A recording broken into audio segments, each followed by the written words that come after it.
Hello there, you're watching Bizworld. I'm Anita. The government will allocate 2 billion ringgit as seed fund for the National Energy Transition Facility to enable catalytic blended finance. Prime Minister Datuk Seri Anwar Ibrahim said the facility will ensure a seamless flow of financial resources towards energy transition projects that are marginally bankable or yielding below market returns.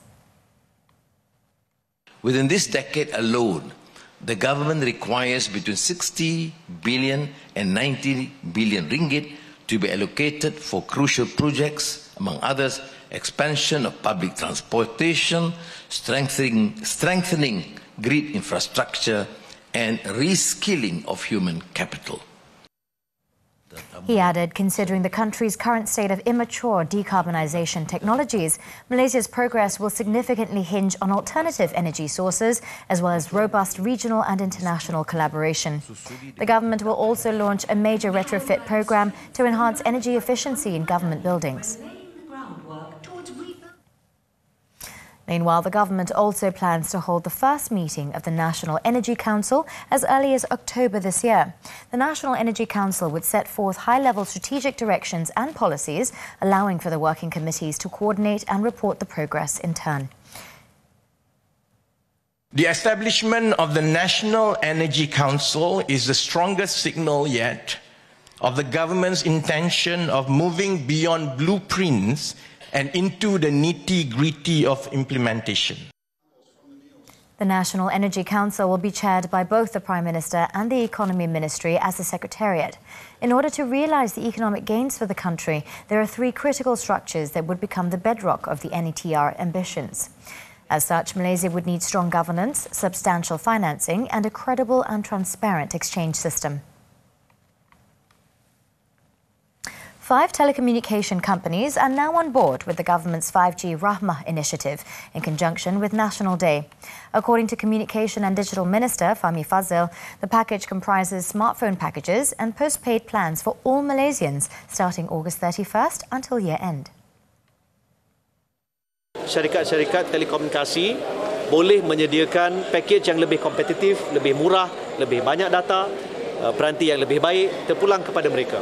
Tapi sebagai asas, peranti yang disertakan dalam pakej ini adalah sama ada peranti Samsung maupun Honor. He added the first 100,000 B40 customers will also receive a 120 ringgit subsidy on the price of a 240 ringgit capped 5G smartphone. Fahmi also announced the Rahmah postpaid plan for civil servants, which includes a 10 ringgit rebate per month for 12 months, as well as a Rahmah rebate incentive for media practitioners, which will be implemented next month for a 1-month mobile phone bill rebate. A moderating inflation rate is expected to see Bank Negara stay put on the overnight policy rate of 3% for the rest of the year.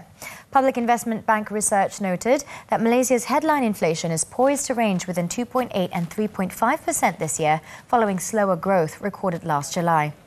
Inflation is expected to settle towards the lower end of its projected range of 3 to 3.5% upon potential adjustments to the ceiling on retail oil prices. The Consumer Price Index also registered a slower growth rate of 2% in July, representing its most subdued level since August 2021. 6 Malaysian firms have made it to this year's Forbes Asia 100 to watch list.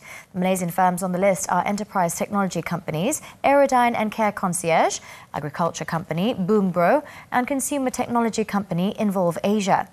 Also on the list are e-commerce and retail company La Pasar and finance company Policy Street. This year's list spotlights small companies and startups that are targeting underserved markets or applying new technologies from generative AI to blood-based cancer diagnostics. Leading the list for the second year in a row, Singapore contributed 20 companies, followed by Hong Kong with 15 and mainland China with 11. The emerging innovation hubs of Indonesia contributed 11 companies and the Philippines contributed 9.